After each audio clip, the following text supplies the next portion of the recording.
વારંવાર લગભગ મારા દ્વારા ઝોનના ઉચ્ચ અધિકારીઓ અને કમિશનર શ્રી સુરત મહાનગરપાલિકાને વારંવાર રજૂઆતો અને લેટર દ્વારા પત્રની જાણથી એમને ધ્યાન દોરવામાં આવે છે કે ઇલીગલ કન્સ્ટ્રક્શન અને જે ટેમ્પરરી સ્ટ્રક્ચરો છે જે સુરતની અંદર બની રહ્યા છે એ ટેમ્પરરી સ્ટ્રક્ચરો, ઇલીગલ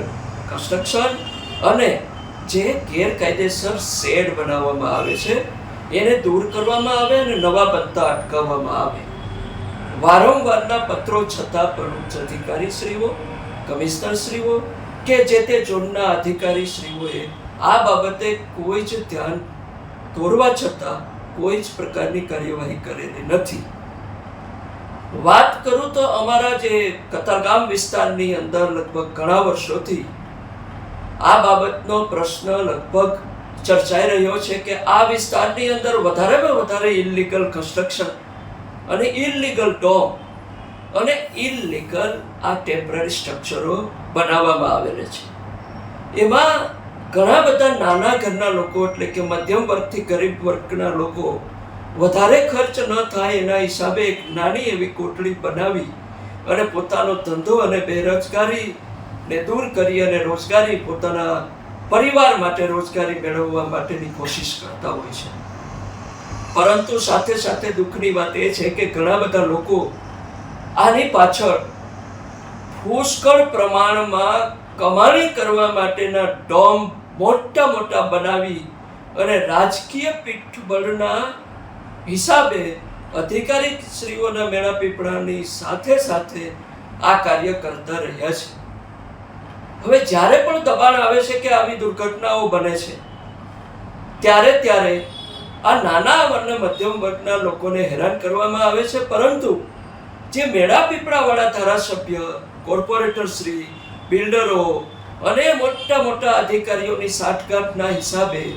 એમના જે બનાવેલા જે ડોમ હોય, એમની જે પરમિશનથી, પરવાનગીથી બનાવવામાં જે ડોમ હોય છે એને કોઈ હલાવી શકતું બી નથી. તો આ એકને ગોળ અને એકને ખોળની જે નીતિ છે એ કોર્પોરેશનની અંદર, સુરત મહાનગરપાલિકાની અંદર વર્ષોથી ચાલી આવી છે, જે આજની તારીખમાં પણ એ પૂર્ણ થઈ શકી નથી. જે મોટા પ્લોટો પડેલા છે એમાં લાખો રૂપિયાના જે ડોમ કોની પરમિશનથી અને કોના મેળાપીપળાની અંદર આ બનાવવામાં આવે એની તપાસ થાય. અને જે પણ કોઈ આમાં અધિકારીઓ જવાબદાર હોય, જે પણ કોઈ આમાં ધારાસભ્ય જવાબદાર હોય, જે પણ કોઈ કોર્પોરેટર શ્રી આમાં જવાબદાર હોય કે જે પણ કોઈ બિલ્ડર જવાબદાર હોય કે કોઈ આગેવાન જવાબદાર હોય, એમની ઉપર કાયદેસરની કાર્યવાહી કરવામાં આવે અને આ જે લોકો આમાં સંડોવાયેલા હોય એમની ખરેખર ખાતાકીય તપાસ થાય અને આ જે કોર્પોરેટર શ્રીઓ અને પ્રતિનિધિઓ છે કે પછી ધારાસભ્ય છે કે બિલ્ડરો છે એમની આવકની તપાસ કરવામાં આવે અને 2 નંબરી આવક એમની તપાસ કરી એમને જે તે અનુરૂપ